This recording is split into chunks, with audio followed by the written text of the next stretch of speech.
Florida Congresswoman, member of the House Judiciary Committee and member of the Crime and Federal Government Surveillance Committee, Congresswoman Laurel Lee. Congresswoman, thanks so much for joining me this afternoon.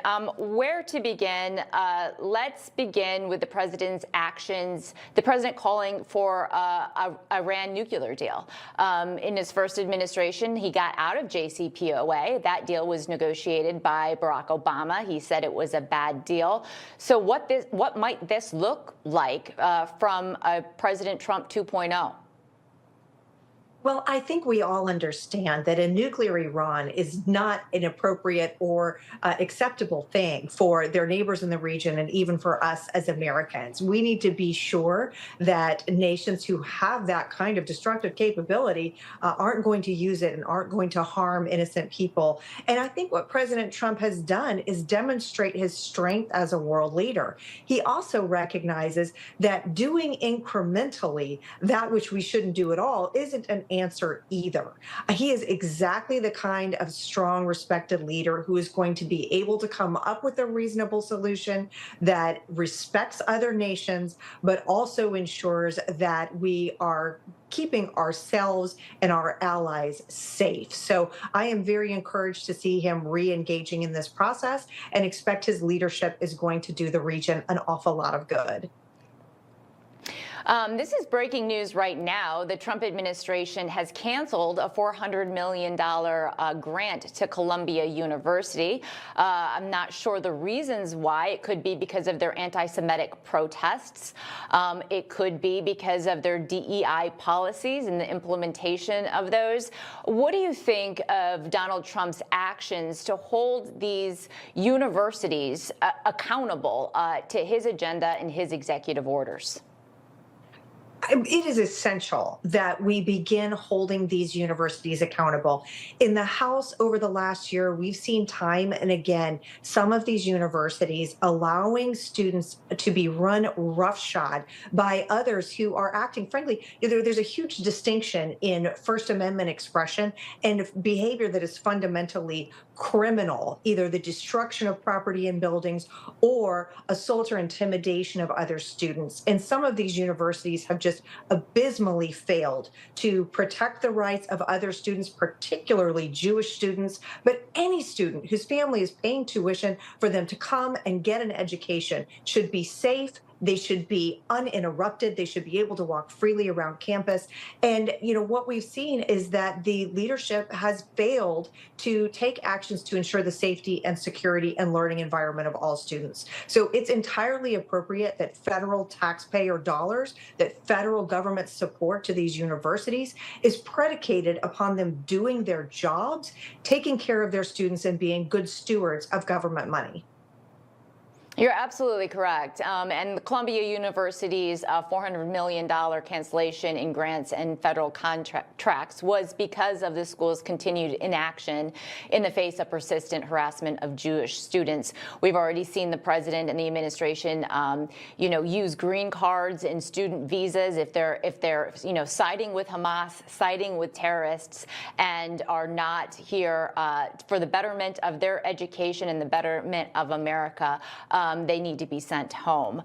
But Secretary, if we're going to stick with the topic of education here, Secretary of Education Linda McMahon, she was confirmed earlier this week. She was on Wake Up America today, and here's what she said about the Department of Education. That the best education is closest to the kids, with parental involvement, with teachers being able to be innovative in what they are doing, and to take the bureaucracy out of education. Let's get the money to the states. Department of Education through the federal government provides about 8 to 10% of the budget for education in each state, but that money should be well spent by the states. I mean, what is your reaction to her comment? And we know that Donald Trump wants to eliminate the Department of Education entirely, but that needs congressional action. But what do you think about kind of dismantling it and giving, all of this grant money directly to the states so that they can manage these programs? Oftentimes, the government that functions best is the one that's closest to the people because our states and our communities understand the needs of students and teachers. And that is really the focus of President Trump and his cabinet, is ensuring that we are empowering students, we're empowering parents, that the dollars that are being spent in the way that is going to educate and benefit them.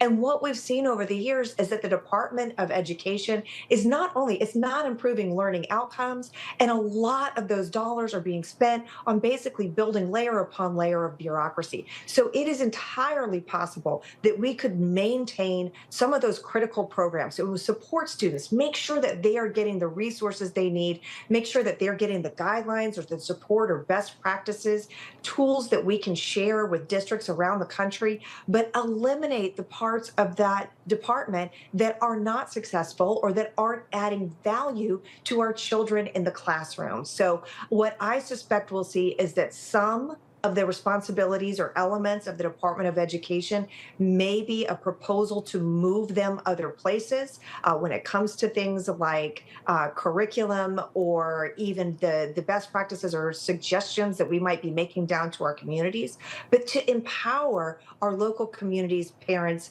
and educators back at home to make those critical decisions about how best to bring up and educate our students. Absolutely. I live in Virginia. I have 3 young boys. They have different needs for schooling. I have one in private school, 2 are in public schools. But school choice it puts that power in the hands of the parent so that they can best decide what education is best for their children. Is there any movement on Capitol Hill to eliminate the Department of Education? I know it is a very active, ongoing conversation on Capitol Hill is how best can we do that? And you just said something that is so important. And one thing we've seen from the Department of Education is an effort to do a one-size-fits-all approach in some cases for students. And, in Florida, we've really prioritized the concept of school choice and giving parents the opportunity to choose the school that fits the needs of each individual child. And just as you say, that may not even be the same for each child in a family. So I know we are working on things federally, including the possibility of tax credits to, really empower parents more and more who know their children best to seek those educational opportunities that are right for them. So what I expect is a collaboration, that we will hear from President Trump's administration. We'll hear from them about their ideas and their suggestions on how we might proceed with the Department of Education. And I know we are very interested in taking a look at that going forward. Well, that is great news. But my last question to you is, the government runs out of money next week.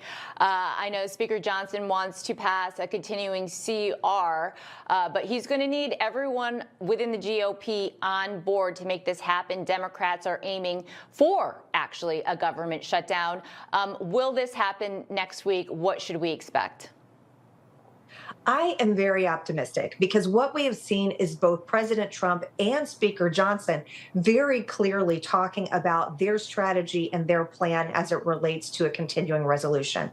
House Republicans are highly motivated to help us achieve these policy wins, to help move the president's agenda forward. And the continuing resolution that is being discussed would give us an opportunity to continue working on those policy goals and also working on appropriations in each of the respective subcommittees to, continue that process, but avert a government shutdown. So Republicans, I expect this week, are going to be very unified in that course of action. We have yet to see the actual text of the resolution itself, so we'll see what that looks like. But I'm expecting we'll be very unified. You are right. I don't know if we will have any support from Democrats in that objective.